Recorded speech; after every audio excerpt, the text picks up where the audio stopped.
All right, good evening, everyone. My name is Michael Sante, and I work for the BIG EAST Conference and will be emceeing tonight's session. Tonight's webinar serves as the second session of the Career Discovery track of BIG EAST University, and we're excited for you to join us. The focus of tonight's panel will be on careers in television broadcast and will run for roughly 1 hour. Through the course of the webinar, you'll have the opportunity to ask questions via Zoom's Q&A function, and we will do our best to answer as many questions of yours as we can. Moderating tonight's panel is Rick Gentile, a Senior Associate Commissioner of Broadcasting for the BIG EAST Conference. Prior to his role at the BIG EAST, Rick was a former broadcaster, CBS Sports executive producer, and senior vice president who has won 10 Emmy Awards. Rick has also served as vice president of programming for the 1992 Winter Olympic Games in Albertville, senior VP of production and executive producer for the 1994 and 1998 Winter Olympic Games in Lillehammer and Nagano, respectively, with the former being the highest rated Olympic broadcast in U.S. history and, at the time, the most watched event in television history. Rick also serves as the director of the Seton Hall Sports Poll and has served as a faculty member at Seton Hall since 2005. Go Pirates. Our first panelist is Pamela Kirkland. Pamela is an award-winning journalist based in Atlanta. As a field producer for CNN, she's covered breaking news events around the country, ranging from hurricanes to the 2020 election. She's traveled the country covering 4 presidential campaigns, Congress, and the White House.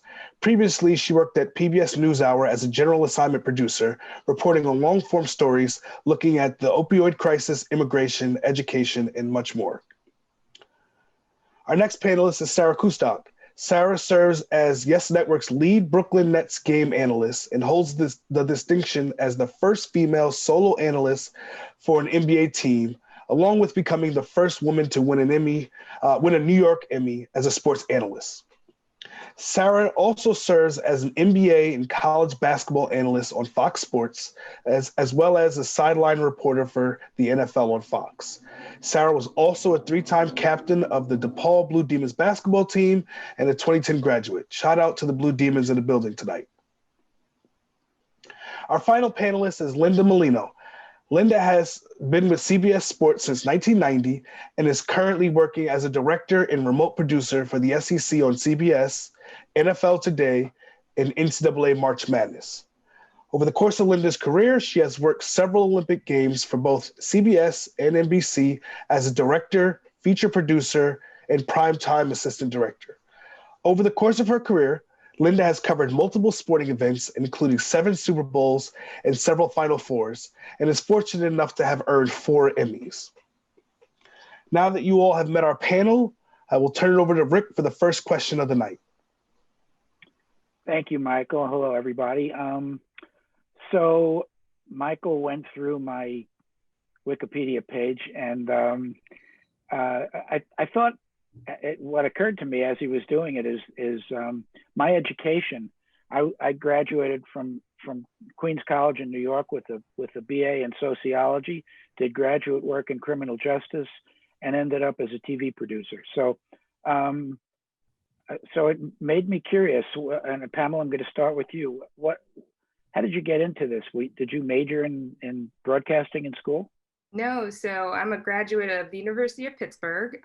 They actually didn't have a journalism track. So I was political science and communication and thought I was on a track to go to law school, but didn't do so hot on the LSAT twice. So I decided to take a different career turn. And Linda, what's your education deal? I graduated from University of Massachusetts. I was a communications major and a psych minor, and I sort of did no hands-on production at all in college. It was more like a big mass communication education and really learned almost everything on the job. And Sarah, fire away. Similarly, this was not my path at all, despite the fact that I played basketball at DePaul and I majored in communications, but it was much broader. I ended up getting my master's in corporate and multicultural communication. So TV was not on my mind until I was in grad school and was able to as essentially a production runner in ESPN's Big Ten football trucks and saw the way everything came together. And being an athlete, combining with sports, and seeing what I understood it is the magic of a live broadcast and the adrenaline that brought. That was the moment that I thought, wow, this could be something I want to try and get into. I had the same experience. I left when I graduated from college. I was actually, when I was a senior in high school, I went to work as a statistician for the Elias Sports Bureau and stayed there through college, through graduate school. It wasn't until I went to do the American League Championship Series with ABC Sports, and I went into the truck beforehand. I was doing graphics and whatnot, and I went into the truck, and there was a director, very legendary director named Joe Assetti, and he was doing his pregame thing, and I just was like absolutely mesmerized. I said, I finally found it. I don't really want to be a probation officer. I want to work in television. But did you guys also have similar experiences where some moment triggered this is kind of what I want to do? Yeah, I'll jump in. I interned at KQED, which is the PBS station in Pittsburgh. It's also the PBS station where Mr. Rogers started, and worked on their news program, and I loved it. I loved the two anchors and the reporters that they had there. I fell in love with it. I was like, this is what I want to do. This is so cool, telling stories and meeting people and doing interesting things. Linda, I'm afraid to ask you because I was at CBS when you got there, but, Yes, you were. tell me why, how? I came out of college, like I said, with this like mass communications degree, and I hadn't done any internships in the business. And I started using any contact I had, anyone who my parents knew, anyone who I had ever met anywhere. And I thought, well, I'll interview in advertising, in television, in radio. And I interviewed anywhere I could get an interview, basically. And I ended up getting an offer for a job at CBS. It was not my dream job by any means. And the guy who hired me, when he hired me, he said, you seem very smart, very together. I'm thinking you can help me. My department is not in great shape right now. If you'll put in a year and, give me all you got and help me turn this around, I'll help you. Like, in other words, this is not a career style job. I will help you get where you want to go, in the business. And I put in my year and he got me interviewed with sports, and the rest is history. I guess I should address the elephant in the room. It's incumbent on me to talk about the obvious connection here. So the world of production, news and sports particularly, trying to figure out a way to say this. It hasn't been traditionally welcoming to women. That's probably the too kind of way to say it. How would you counsel a woman who's maybe smart enough to be taking in college what we all should have done, getting ready for our career, but how would you counsel a woman to not necessarily break into this, but even think about how to work in this industry? Pamela, I'm starting with you. Yeah, you have to be willing to speak up and say your ideas. So in my job, every morning we have an editorial meeting where we're talking about what should be the leads of the day, what are the big stories, and it's a room full of older white men, and it's all virtual now, but it's a Zoom room full of older white men. So you've got to be confident enough to say what you're thinking and express those ideas and not second guess yourself. I think that's one of the more important things. Linda, I was going to let Linda roll with this. Oh, yeah. No, I'm in charge. I'm sorry, I'm in charge. No. Go ahead, go Sarah, it's all you. No, I always find this to be such a fascinating question and a difficult one for me, because I think throughout the course of my career, I've had different views or perspectives or feelings on it, but I think just the overarching thing, one, I feel so thankful and grateful for so many women and females that have been before me or have done different things that have made it easier. Because I think now, looking at where the industry is now as compared to 5 years ago, 10 years ago, you continue to go back, it is rapidly changing and there is so much work to be done. But I do feel like I've seen throughout the course of my career small changes and different opportunities. I am a product of one of those. However, I think so much of it is based on, you know, similar to what Pamela said about speaking up. I think so much of this industry is about having a thick skin and understanding that it is such a business of a lot of opinions, a lot of critique that has continued in the age of social media, now that everyone can put out their opinion. And because of that, that's an understanding you need to come in with, that is going to be an aspect of it, and be prepared to take that. But in terms of preparation, for me and for myself, the mindset has always been just, you need to be as prepared, if not more prepared as possible. And if you do that, it's not always going to work out. You're not always going to get treated in a manner of what you expect. But I would say across the board for this industry and this profession, it's hard. It's just hard. It is very challenging. So I think there's different challenges for different individuals. But the biggest thing to me is just be confident in your work, be confident in your preparation, and understand that there's going to be moments that, as long as you are good with yourself, that's the one thing you need to hold on to and hold tight to, because there will always be someone out there either treating you in a way that you may not believe is fair, and it may not be, but it's part of the steps and the work that we're trying to make. I'm speechless. I think it's very interesting coming up as I did, and I started off as, you know, after I got my first job with sports, I was a PA for many years, and then I was an AD, and then a director. You know, I sort of moved up the line predominantly in the studio. I never, personally, I didn't really, I was very confident in what I was doing. I definitely had a voice. And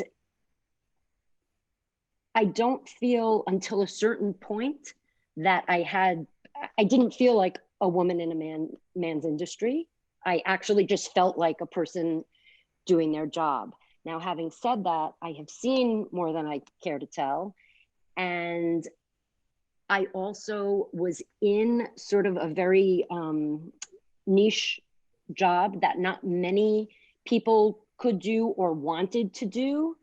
So the competition factor might not have been as hardcore. There were not millions of people vying for my specific position, I would say, at the time.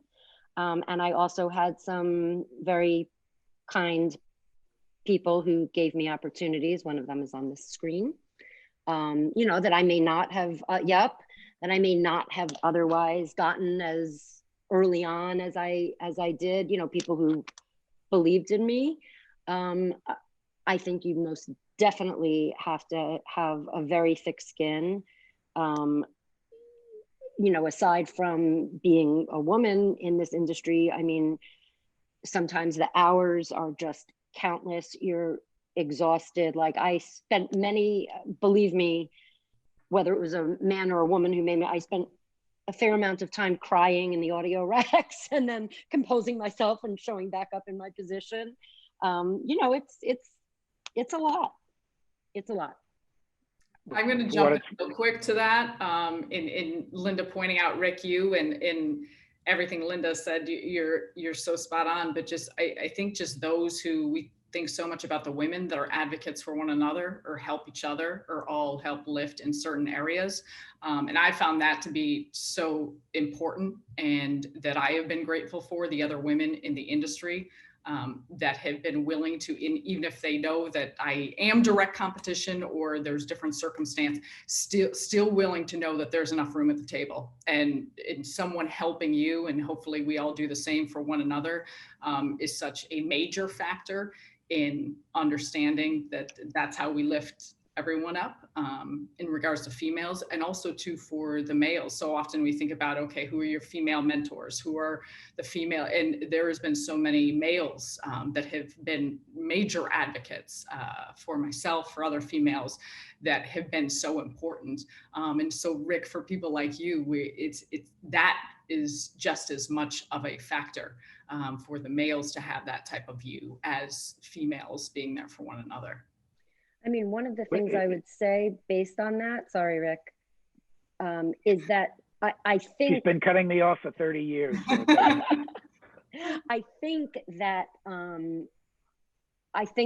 we're really moving forward in that area right now of women lifting up other women. There was a time where there were so few women, and there was that, you know, horrible mentality that, I don't know if you've ever come across it, but, you know, if there's only room for one of us, it's going to be me, you know, type of thing. It's like, times have definitely changed for the better in that. And I have a very strong, you know, community of women, as you said earlier, some of whom absolutely paved the way, you know, and did a lot of work when they were the only ones out there. I think that is really getting better over time. I will tell you just quickly, and then I want to pursue this a little bit. I was asked by a new executive at CBS when I was executive producer about a woman. I don't want to mention any names, although I would whisper them to you since, you know, nobody's listening. But anyway, I was asked about a certain woman who was one of our reporters, a correspondent. And I raved about her. I was crazy about her. And I said, she's sensational. She's great, you know. And he said, and this is a quote, "But we already have one." And I said, "What do you mean?" And he named another woman correspondent who obviously he thought was better. And I thought, that's probably not a really good attitude. But and that was not so long ago, you know, that was 20 years ago or so. But anyway, so it hasn't always been this supportive. But have you ever, any of you, come across a ceiling, glass ceiling or otherwise, that you felt like, this is it, I'm not going any further, and either got through it or didn't?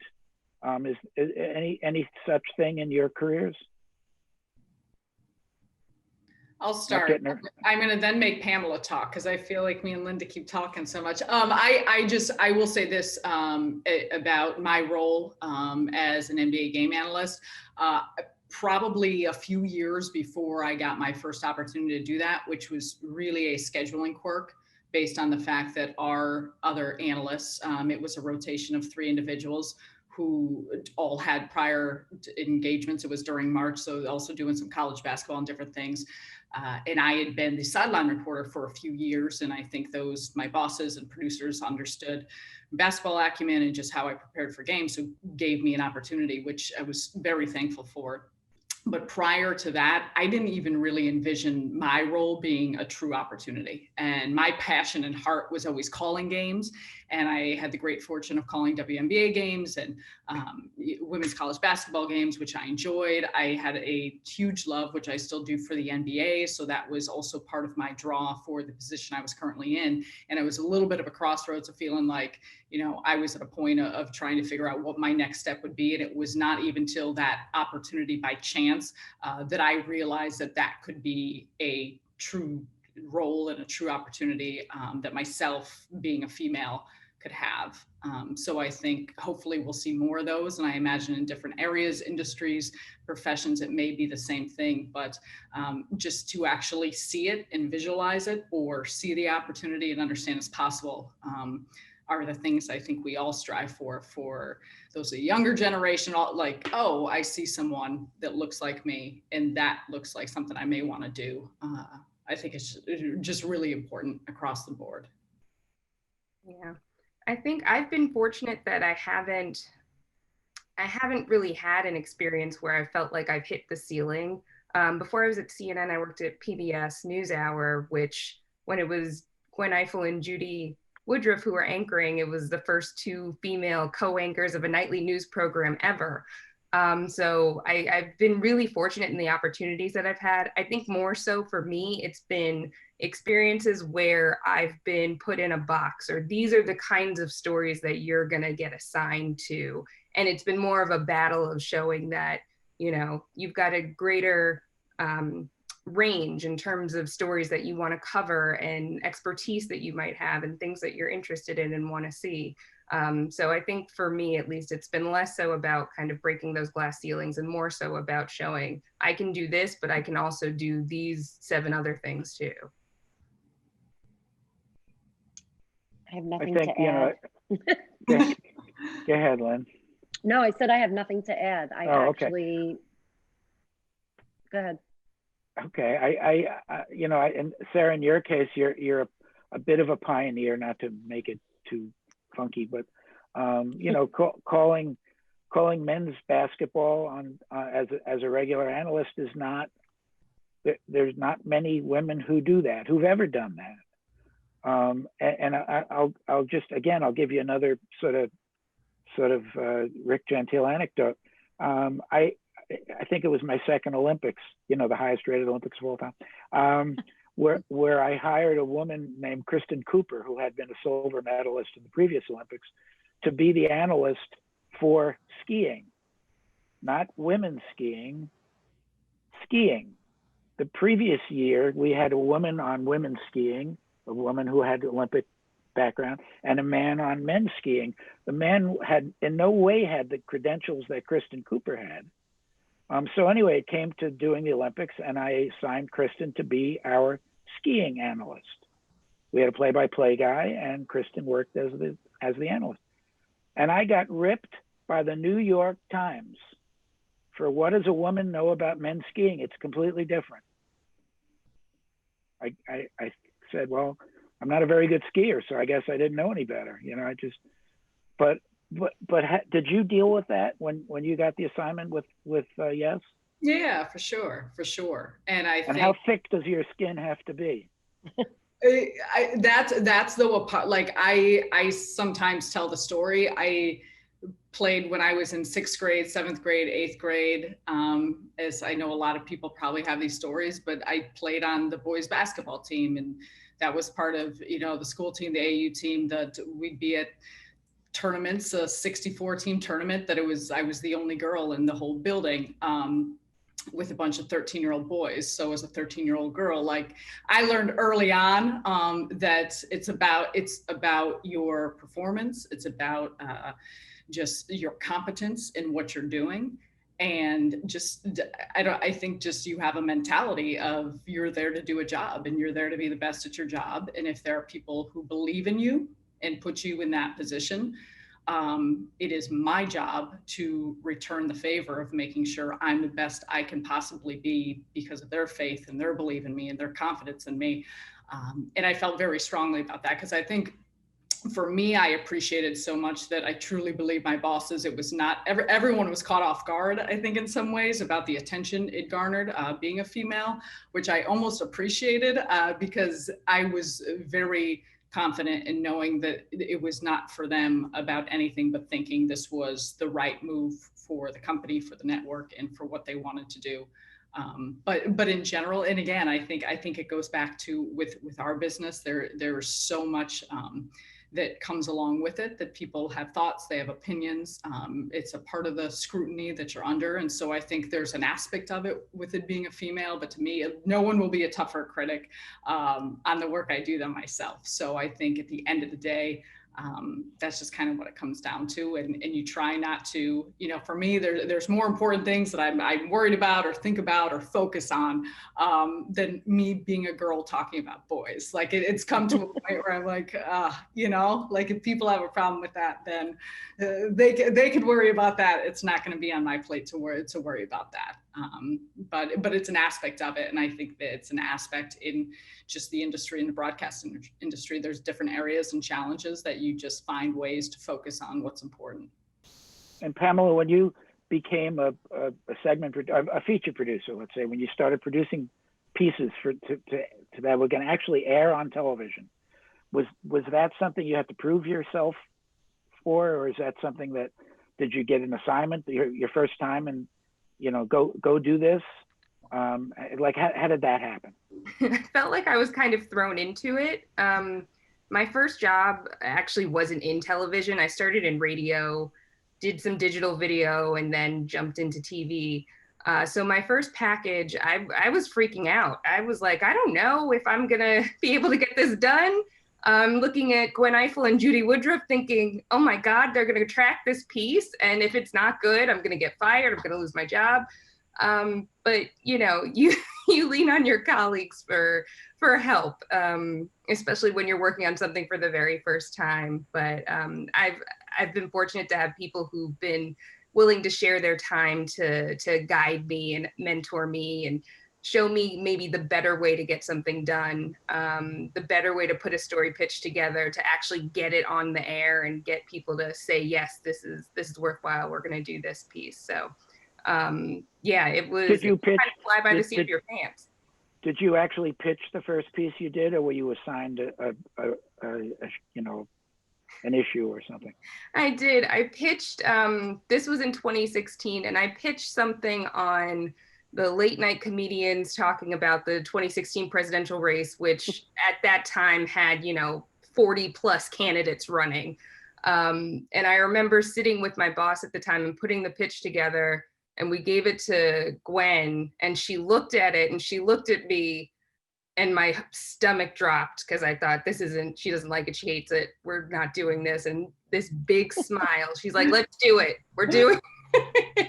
And so we just went and interviewed, you know, a bunch of comedians and put some really fun clips in there. And it was a light piece, but it was a lot of fun to work on. I before I get to Linda, I'll again, it's kind of my thing. You know what? I remember when I got to CBS, I pitched a piece to the then executive producer, and in the men's room, and he said, "Ricky, what are the pictures? You know, this isn't radio. You need pictures." And I said, "Well," and I went through, and I, of course, very nervous. Same thing. I'm waiting to, you know. And he said, "I like it." And he walked out, and he had somebody produce the piece. And I thought, well, I don't know if that's what I had in mind, but you know, oh well. Linda, you went from being a studio PA with a stopwatch and doing a great job of it, to all of a sudden producing pieces to the point where you were a feature producer in the Olympic unit. Did that feel like a new deal? Oh, very much so. You know, I have to go back and tell one story about that involves Rick. And I have actually told the story this week to somebody who was looking for some advice. And it is this: I was a PA in the studio. I was doing, you know, billboards and timing stuff. And I had gotten some control room experience. And it was a very low glass ceiling, but being what that position was, I was like, okay, like I've done this. You know, I wasn't getting bored, but I was like ready for more. And I think, well, maybe I had AD'd in there too, but whatever it was, I was thinking to myself, gosh, the schedule comes out every month and we're doing all these events all over the country. And, you know, New York was a sort of separate operation. When you were in the studio, I worked for someone else. You know, I was not part of the pool of people getting assigned on the road every week. And I worked up my nerve, and I called Rick's assistant and made an appointment, and, you know, got on my one pair of high heels that I've never worn again, and, you know, got dressed up and went in there. And, you know, it took like, I had to muster up, and it's not even like Rick was a horrifically intimidating person, but, you know, he was the executive producer, right? And I thought like, you know, why aren't I getting assigned to this stuff? And I remember I took all my courage and I went in there and I sat down on the couch and I said, you know, I know you have a lot of freelancers. I know you have a lot of staff people. You know, I see the schedule come out every month, and, you know, I know all of them have to be assigned and working, you know, before anything might, but if any opportunity ever comes up, I would love to like try going out on the road and doing a game or doing or whatever. Now me, I'm thinking, I feel so strongly about this. He must know it. Everyone must know it. You know what I mean? Like the schedule's coming out and I'm not on it. You know, he looked at me and he said, oh, I had no idea you were interested in doing that. You know, fantastic. I'll keep you in mind. Sure enough, literally the following week, I think it was like someone, rich Gentile, someone's wife went into labor and they got pulled off a ski event and he had nobody on it. And I got the phone call and I had to call in every mentor I'd ever had to tell me what the heck to do. And I packed up my, you know, my carry-on, because you weren't supposed to check a bag, you know, and there I was in Beaver Creek doing like the Jeep ski of the mountain, you know, whatever that, you know, Jeep, whatever it was. And, you know, I always do tell people, you know, don't think that because you're feeling something inside or you want something that everyone is, well, you know, everybody is doing their own thing. Like you have to self-advocate. And, you know, to me inside, I was like, well, he clearly has to know this. Who wouldn't want to go on the road, you know, and try something? But yeah. So I that was think, like, honestly, I think that's sensational advice, because the truth is you don't know. You know, you assume that somebody who's, not specifically studio, but somebody who's doing this job probably likes what they're doing and wants to continue doing it. I mean, I was the same way. I was doing something I didn't particularly want to do, and I wanted to do something else. And all I kept doing was trying to put myself in position to get that. Okay, so wait, we have a question from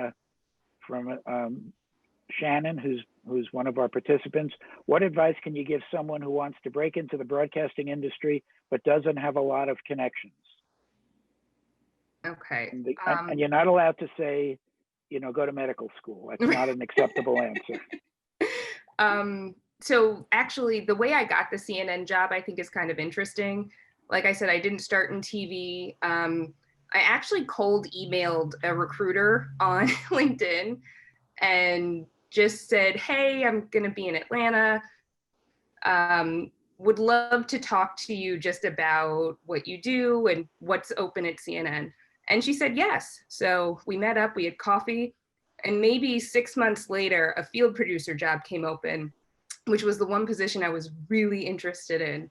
And she pinged me right away and said, hey, this job's here.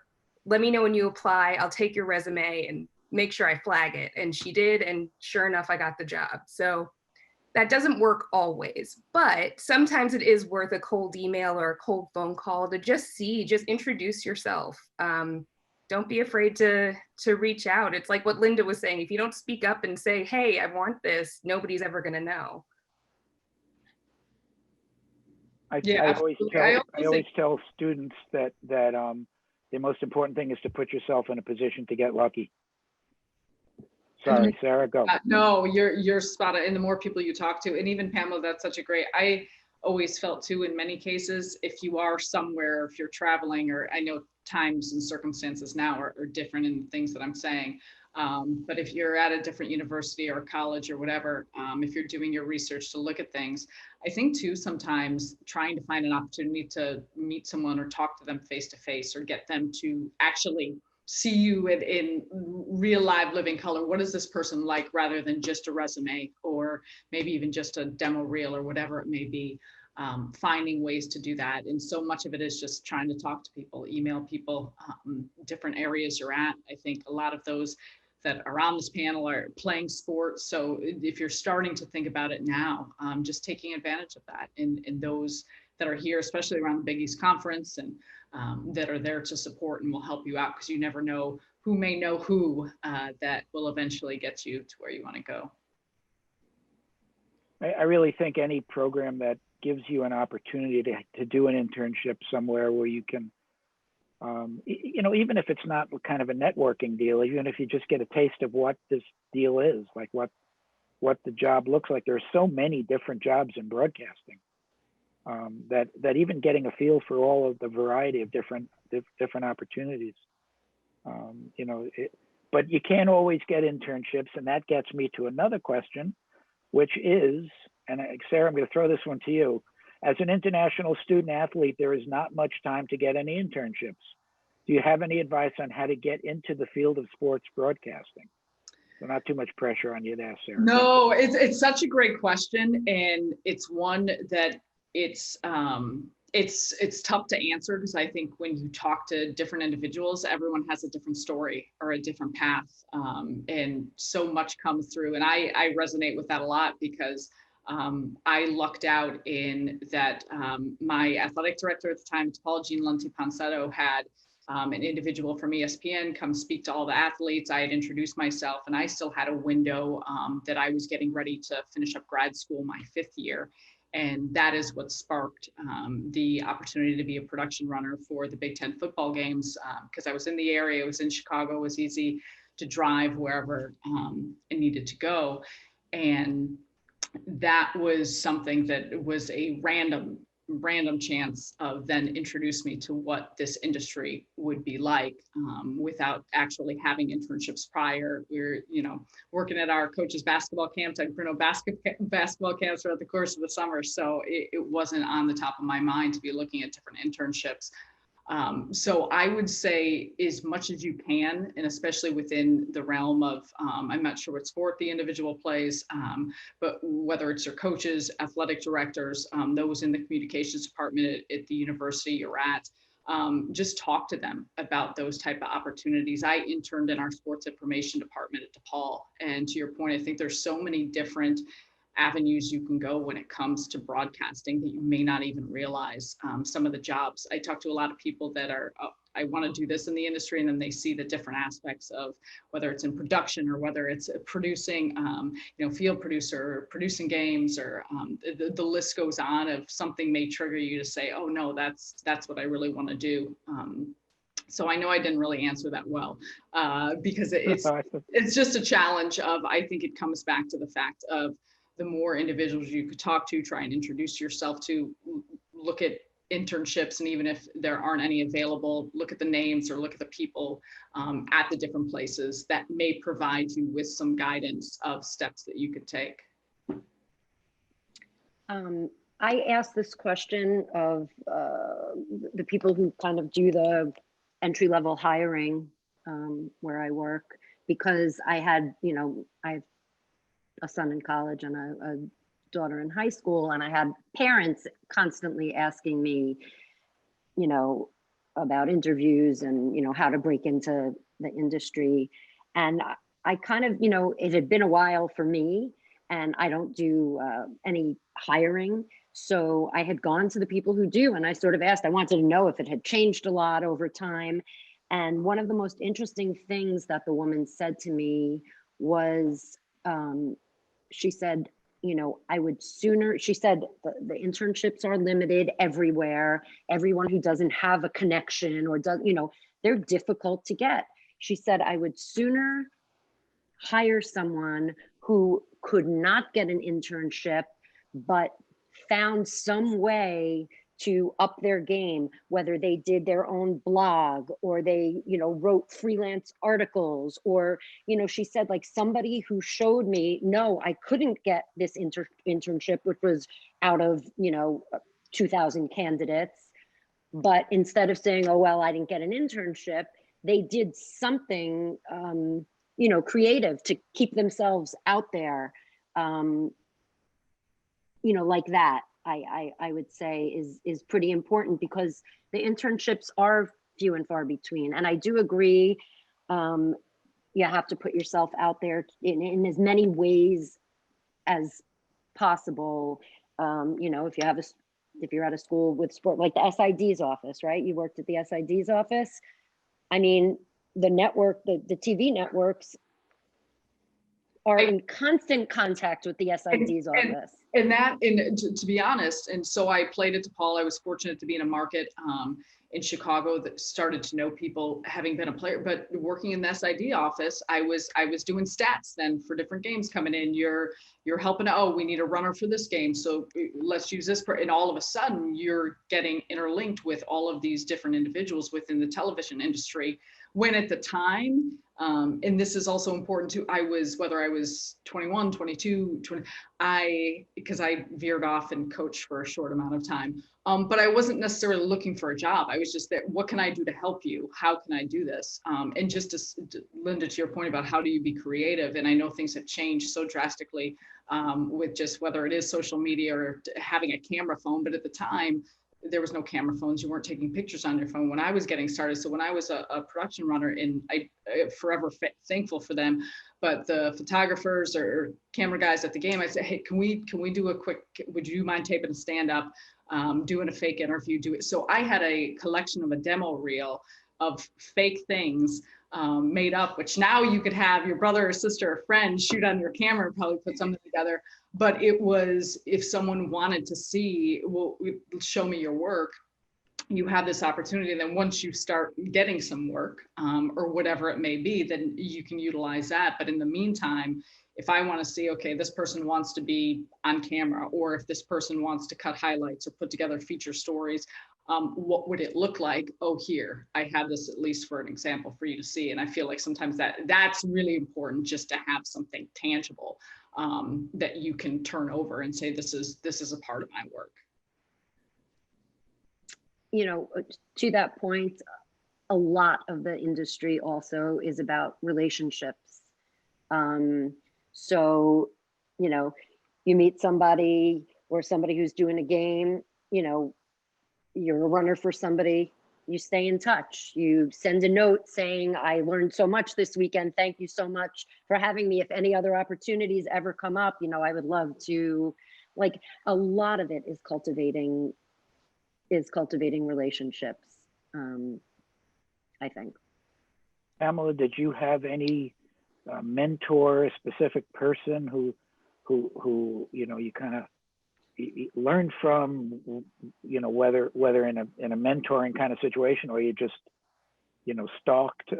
is there somebody that kind of gave you that sort of nudge, whether intentionally or not? Yeah, I had a really great mentor at my first job, and I worked at Sirius XM Radio. I came in as a production assistant, mostly cutting tape at like 3 a.m. to get ready for the morning shows. But he was the EP of the channel at the time, or the program director of the channel, and just kind of took me under his wing and showed me, this is how we produce the news. It was my first job in news. And so he really taught me the ropes and how this all works and how we need to get everything together for the hosts. And this is how you write scripts and how you use the different software. But to Sarah and Linda's point earlier, kind of about, you know, creating your own content and making the best out of situations where you don't have time for an internship or you didn't get the internship. A lot of what I did during that first job and with that first mentor was create things for the channel that turned into me eventually getting my own show. I mean, if you have someone there who supports you and helps you and guides you, and then you also have the opportunity to create something new and different, or at least something, in my mind, it was something, hey, I can use this when I'm applying to my next job to say, here's something I was working on my own. Here's a couple people I interviewed on my own because my ultimate goal was to get to TV. And so I figured if I could work on these skills that are transferable in different media, I'd have a better shot. All right, I'm going to throw another question at you from a participant. I guess that's what I call everybody, a participant. What is the best way, and this is going to segue me to another question, but what is the best way to continue acquiring broadcast experience during the pandemic? Opportunities to add to a demo reel seem to be pretty thin right now, except through a targeted internship for broadcasting. And so let me kind of amplify that a little bit. How have the sort of protocols that we all now have to deal with, the COVID protocols, including doing this kind of thing on Zoom, how has it made doing your jobs different, harder, easier, if that's the case, more annoying? You know, what kind of things do you have to do differently? And I'll give my own observation. I find watching, you know, obviously watch a lot of sports TV. I find it has allowed the maneuvering around the pandemic issues has allowed for a little less perfection, a little more sloppiness on the air, and for obvious reasons. I'm not, you know, but is that troubling? Do your own standards? Is it like, Sarah, you do a game and say, well, I guess considering the circumstances, that was okay, as opposed to a year ago, you would have said, God, that was an awful broadcast. You know, and I think we all deal with that. But how do you deal with it? And Pamela, I'm going to start with you. Yeah, I think maybe a year and a half ago, if I was traveling for a story and needed to interview somebody on a topic, I would have my camera and microphone and be right there. But a lot of times we're doing an interview via Zoom or an interview on Skype, which never would have been approved beforehand. But I think what it has done, it's allowed you to tap into and access people that maybe we wouldn't have been able to just because of the magic of the internet. You know, if I'm in Atlanta, but I need to talk to a UC Irvine professor for some reason, I can do that pretty easily. Whereas if I was in the field traveling and trying to find somebody, I'm really limited to where I am. But it's changed a lot. For me, it also hasn't changed a ton. I'm still traveling a good bit for my job. And yeah, I was in Savannah last week for the Georgia runoff election. So it's changed a lot, but at the same time, there's still a good bit, for me at least, that hasn't changed too much. Lynn? You know, I mean, other than you have to lock yourself in a closet in the studio to work. right. But I haven't done that for a while. One thing that I have a couple of thoughts, one of which is I think some of the change would inevitably have happened over, I think we took something that would have been a 10-year transition and did it in 6 months. So I think stuff might have, you know, eventually, technologically speaking, gotten us, you know, we're doing full remote productions. There are producers and directors and talent sitting in a warehouse in New Jersey calling a game, you know, on the West Coast. I've seen broadcasts where you can tell, and I've seen broadcasts where you cannot tell at all. So I think we've been sort of catapulted into something where we kind of had no choice. Regarding what you said about like the quality and something like being acceptable versus, I'm having a very tough time with that. It drives me insane when there's breakup, when we're out of lip sync, when like it tortures me. That's exactly what I'm talking about. I know. I personally can't bear it. However, it's what it is. And there is, I'll tell you, the part that makes me nervous is, you know how much money they're saving on T&E from having people on Zooms and people not traveling and people not at hotels and not hiring crews. And guess what? Are we the ones noticing and caring, or is America? Are there people, you know, it's hard to have perspective because when you're in it, you watch everything a different way. You know, you watch it as a TV person, right? So you're critiquing it. You're saying, oh gosh, look at that shot. I can't answer the question, but you know, the 2 frames of lip sync that I can't, you know, sleep over, does anyone else know or care? I think it's going to be hard to go back. in a certain way. I that's think my point. financially, it's going to be hard to go back. I think we'll go back some, but I think we don't know exactly what's going to happen yet. But I think there is going to be a lot of change based on this. Yeah, I agree. Sarah, Yeah, I think, yeah, and Linda, that's the scary aspect of it, I think, for some of us. I mean, how many hours do we have? It impacts so many areas and everything. And just the quick example I'll give, last night, was it last night? It was last night at the Nets played the Knicks at the Garden. And so normally, you know, myself and Ian Eagle would be at scores table, 2 feet from the court, and see everything, hear everything, feel everything. That's how you call a game. And instead, we were up a level in the concourse in an empty Barclays Center, where it was dark. There was, those of our production crew and me and him and our sideline reporter, Michael Grady, in our little cubicles separated by plexiglass, calling a game 6 feet apart, but with watching off a monitor about the size of your laptop.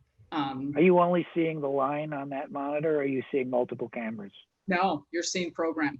So you're seeing program. Mm-hmm. So the amount that you miss, I can't even begin to. However, because of the tremendous that a lot of the different networks have done, the effects and the sound and how you try to shoot cameras and what you see for the viewer and for what they're seeing and what our bosses understand to be. And me and Ian joke about this, and he is the best that there is. And we always talk about this when, if I did a 3-hour morning show or he flew in from an NFL game, or the viewers don't know and they don't care. Like once they're locked in watching the game, they're not thinking about the fact that you're in a building in a different borough by yourself, watching the same thing they're watching on a little. So I think those aspects, just really change the complexion of how you can do your job and what you do with your job. And I would just say, to note with that real quickly, we would normally, we'd normally be traveling with the team, stay at the hotels, you're at shoot around, you're probably normally get to sit in every practice and you're chatting with coaches and assistant players and our assistant coaches and getting true insight through training camp. James Harden, if he's at shoot around tomorrow morning, I'd get a chance to chat with him, get a feel. And in this era, there is none of that. And there's the normal Zoom press conferences, but I think there's just so much in terms of the human connection. And this goes for all sports. I mean, I'm giving my personal example, but this is across the board, that I think for, the jobs that we're able to do, or I should say the level of the performance that we give, it certainly has entirely changed everything. I will tell you that my first executive producer, who I worked closely with at CBS, told me once that that people aren't savvy enough, viewers aren't savvy enough to know when the wrong replay airs in a football game, when it was a bad choice by the producer of an end zone replay instead of a whatever. He said that they don't know the difference, but they know something's wrong and they don't know what it is. They know they can feel that something's not right. They don't know what it is. They couldn't tell you what it is, but they can feel it. And I don't know if that's true, but I kind of suspect it is to a degree. And I don't think it's just a sports thing. I think it's news. I think it's entertainment. I think you watch something and you say, I'm a TV person, so generally although I don't know much, I would know that when something's screwed up. But I do think I do worry about this whole like Linda said, this whole decade-long transition period that we did in 6 months.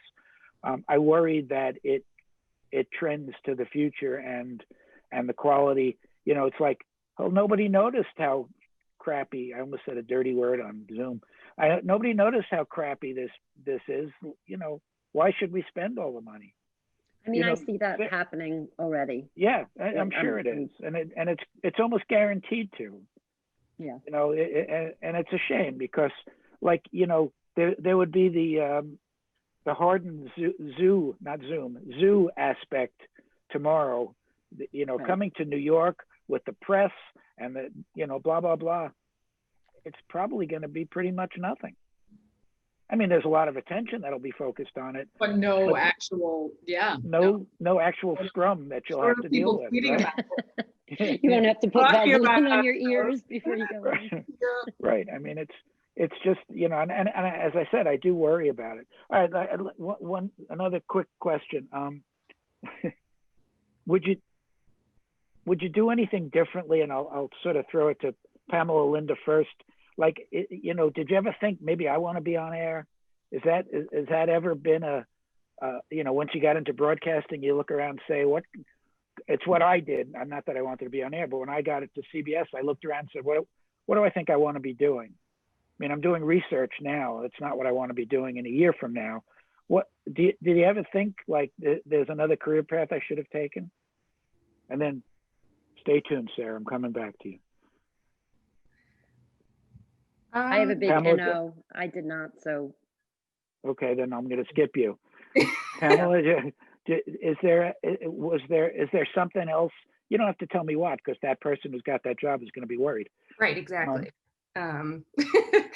Yeah, I mean, I've tried a lot of different things. I've tried radio, I've tried video, I've done on air, and I really do enjoy producing. I don't know if I would do anything different. The part about my job that I love right now is that I'm one of the few people, CNN's such a huge company, I'm one of the few people who gets to actually go out and touch the news and news gather and talk to people and break stories, and everybody in that building doesn't get a chance to do that. So I think as long as I'm doing that in some kind of capacity, I'm pretty happy, but I'll keep it close to the vest whose job I'm coming for. True. That'll be for the next one of these things that we do. Sarah, did you ever want to do, you know, I don't know, be a game show host? No, say no to that. Does play-by-play interest you? Is that something that's intriguing? There's a million things. Not even just within the realm of television. Like, if I'm being told, are we being honest here? I keep feeling like it's the four of us. I know there's other panels. Yeah, it is.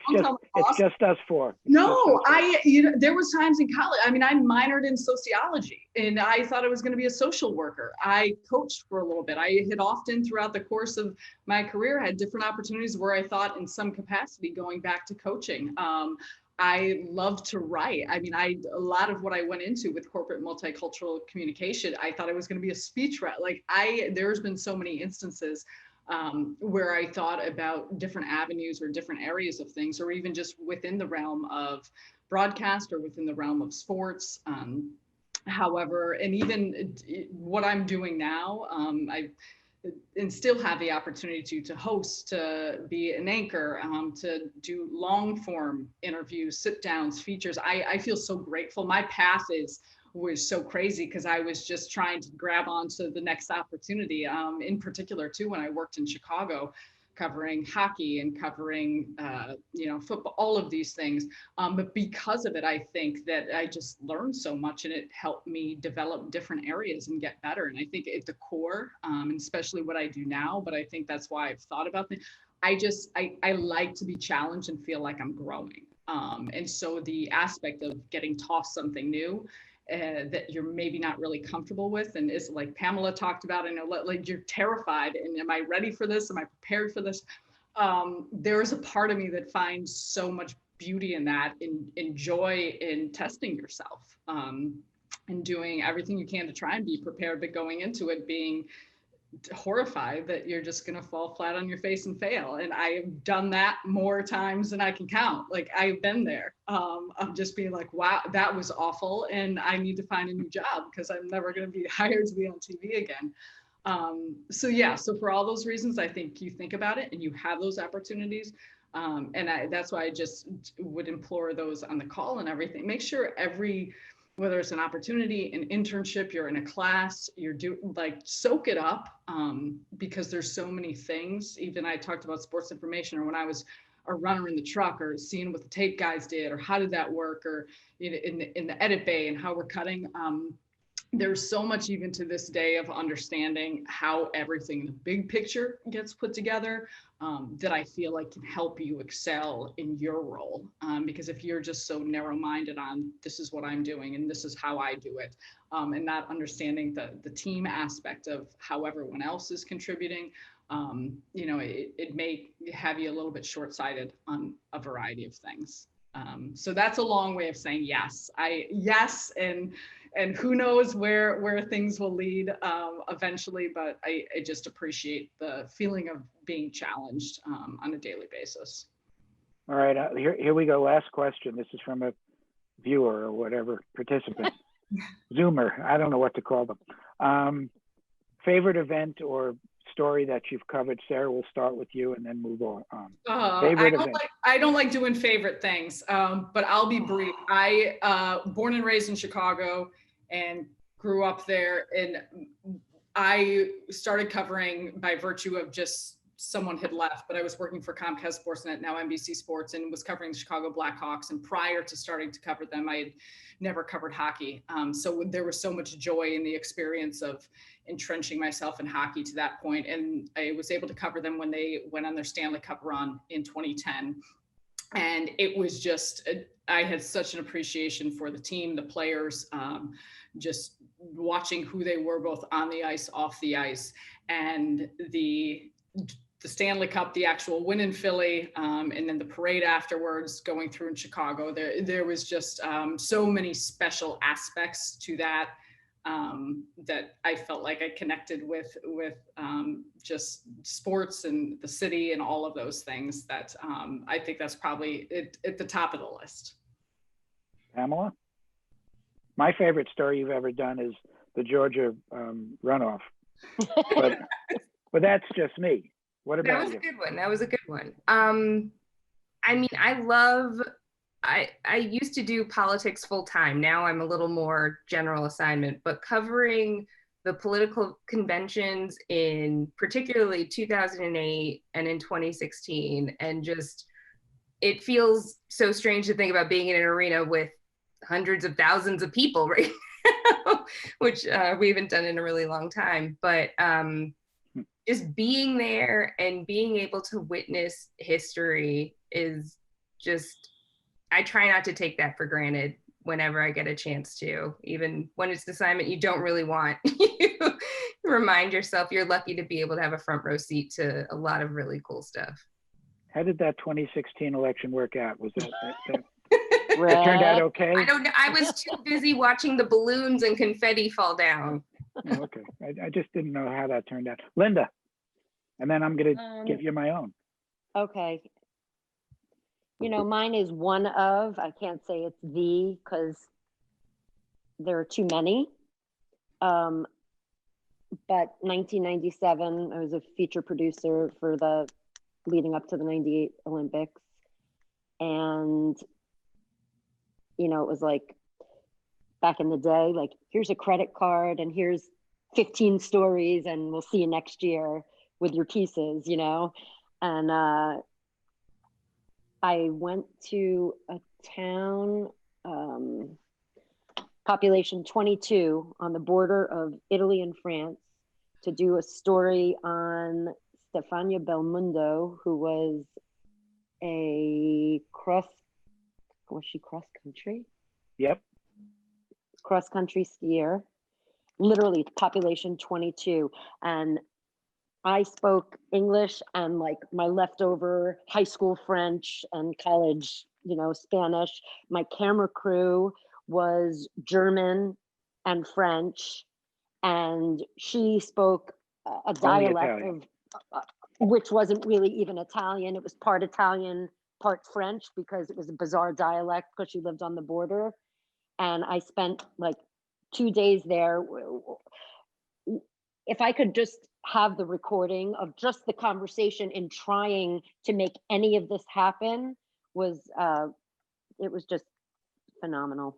Like it was everything you could, you know, the dog with like the, you know, no hair, and the old man with no teeth on the bench with the cane, you know, telling me population used to be 23, but we lost somebody this year.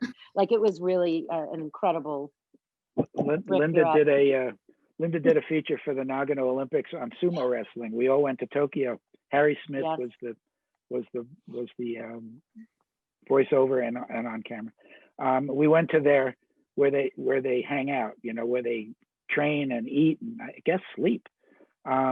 Anyway, they invited us to lunch. Me, Linda, Harry, and I don't remember who else was with us. And the guy, Akebono, right? Akebono, yep. Akebono, who was a Hawaiian, who was the first ever, grandmaster sumo, whatever, that wasn't Japanese born. Anyway, they invited us to lunch. He had a convertible, like a Mustang or something. And he literally, we're talking about 600 pounds, right? He literally had to sit in the back seat of the car, like the back seat was taken out so he could drive the car. I mean, literally, he was sitting in the back seat, and he had a crush on Linda. And he used to sing the ooh ah ooh ah cool cool kid. He talked about a girl from New York City to her. Anyway, and he wanted her to come with him to drive to this place we were going to lunch, and so Linda got into the car, into the passenger seat in this convertible where he's sitting in the back seat driving. And they took off and we're all just hysterical. It was one of the funniest things you could ever imagine. And I was going to say, I've covered every event in the world, and the best story that I've ever covered was Dan Jansen winning the gold medal in the '94 Olympics, where he was the best sprint speed skater in history, broke every record. And you probably all remember the story. His sister died right before the Calgary Olympics. And as he was going around the turn, he fell and was eliminated it was a heavy favorite to win gold, fell down, tragedy. 4 years later in Albertville Olympics that we did, the exact same thing happened to him. Again, had not lost a race in 4 years, literally set records every time he skated at 500 meters, fell again in the 500. The second time in his career he had fallen, both in the Olympic Games. Now we get to '94, and he's heavily favored in the 500. Again, broke records, and he's skating in the 500. Didn't fall, but stumbled and didn't win. And it was like, we just can't believe it. And we had all gotten very close to him. And he went out to skate the 1,000-meter, not in any way a favorite. It wasn't his distance. He wasn't feeling well. Yeah. We literally did a piece. Charles Kuralt did a piece saying goodbye to Dan Jansen. What an incredible career it's been. Tragically, never won his gold medal, and he went out and won a gold medal, broke the world record, and I'm telling you, we were in the broadcast center, and I don't remember that I could possibly identify any single person who wasn't crying. It was just the most emotional moment in my career. It just was just extraordinary moment. We aired the piece where we say goodbye to him. It was Charles Kuralt literally in the tunnel underneath the track, sort of waving as the DJ walked by him to get onto the track. Nobody expected anything good to happen, and he won a gold medal, and then became, as I tease him all the time, he became, if somebody says, "What do you do for a living?" I'm Dan Jansen. That's my profession. But it was the most incredible story that I had ever been part of, I think. Okay, I see Michael, so that probably means we have to, the four of us can take this on the road. But I think we have to sign off soon. Yeah. No, thank you all for sharing your stories and pouring into our athletes, our student athletes, attendees, and truly appreciate you all fitting us into your schedule. I feel like what you all talked about ran the range. You talked about, things related to COVID and the environment that we're going to be seeing moving forward, as well as talking about preparing for entry into this industry. So we definitely appreciate you all sharing that. And I hope some of these attendees jotted down some of the gems you guys dropped tonight. Please join me in thanking the panelists via the chat function. Drop your well wishes into the group. Again, these professionals took some time out of their schedule to make this happen. So we are very appreciative of that. In the next day or so, we will be sending a short survey to you all to share your experience tonight. Please complete at your earliest convenience. Big East University's career discovery programming will be continuing throughout the semester with upcoming panels covering careers in movies and entertainment, as well as the business of sports. Registration information for future panels can be found at www.bigeast.com/BigEastU. Thank you all again for joining us tonight. Be safe, stay healthy, and remember to wear your masks. Thanks, everyone. Thank you all.